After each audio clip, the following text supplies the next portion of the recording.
Born in Trier, Germany in 1818, Marx didn't invent communism. But it was on his ideas that Lenin and Stalin built the Soviet Union, Mao built communist China, and innumerable other tyrants, from the Kims in North Korea to the Castros in Cuba, built their communist regimes. Ultimately, those regimes and movements calling themselves Marxist murdered about 100 million people and enslaved more than 1 billion.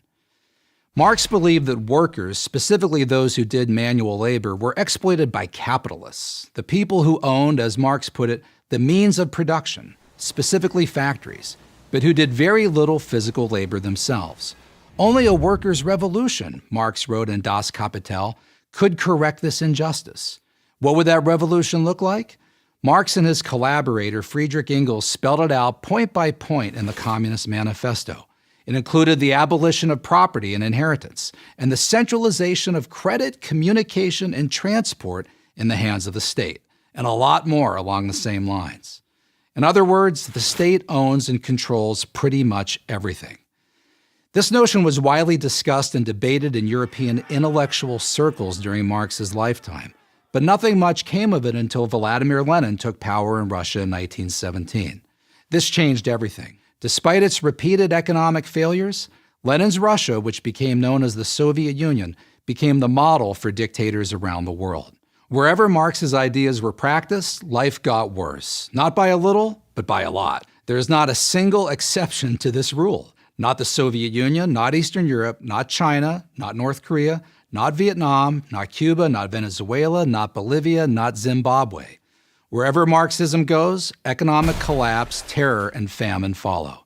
So, if cataclysmic failure, meaning terrible human suffering, is the inevitable legacy of Marxism, why do so many people, and now especially young people, defend it?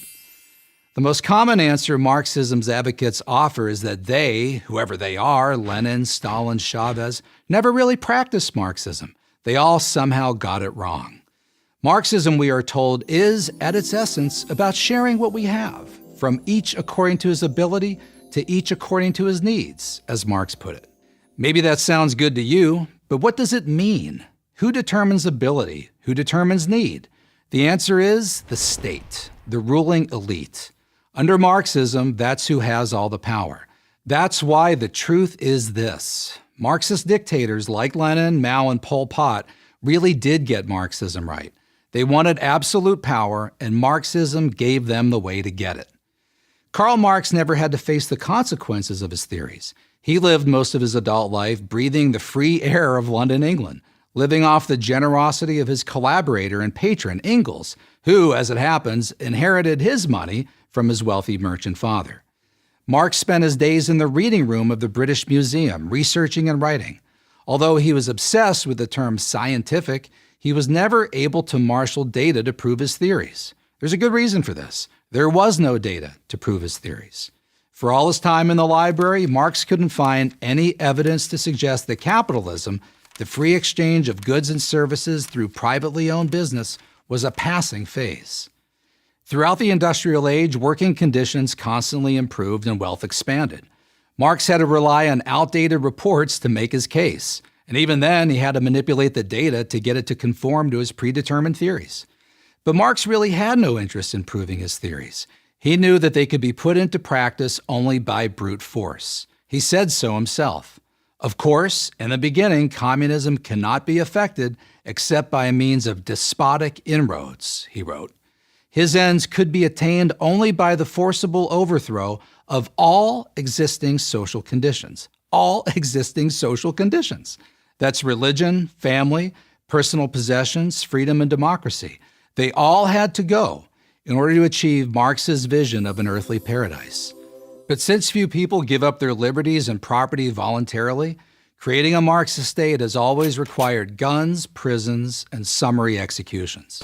Marx's many disciples from Lenin on never considered this a problem.